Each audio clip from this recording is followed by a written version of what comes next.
Hi hello welcome to HTV. నేను మీ Hemamalini and welcome to film updates. So రాత్రి శబ్దం మూవీ చూడడం జరిగిందండి. ఆఫ్టర్ వైశాలి సినిమా తర్వాత ఆల్మోస్ట్ 16 years తర్వాత ఈ త్రిబుల్ కాంబినేషన్ అయితే రిపీట్ అవుతుంది. అదే అరవెలగన్ వెంకటాచలం సార్, అలాగే ఆది పినిశెట్టి అండ్ మన మ్యూజిక్ డైరెక్టర్ తమన్ గారి కాంబినేషన్ అనమాట. వైశాలి సినిమా ఎంత పెద్ద హిట్ అయిందో అందరికీ తెలిసిందే కదా. ఆ పాటలు ఇప్పటికే అందరికీ చార్ట్ బాస్టర్ లాగానే ఉంటాయి. బట్ అన్ఫార్చునేట్లీ ఈ సినిమాలో పాటలు అయితే అంత గుర్తుపెట్టుకుని పాడే అంత రేంజ్ లో అయితే లేదు.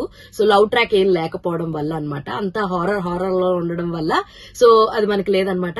అయితే ఈ సినిమా నిజంగా సౌండ్ ద్వారా మనుషులు ఎంతలా భయపడతారు, నిజంగా దెయ్యాలు సౌండ్ ని కమ్యూనికేట్ చేస్తే ఎలా ఉంటుంది అన్నది చాలా విజువలైజ్ గా చాలా అద్భుతంగా చూపించారు అరవెలగన్ సార్.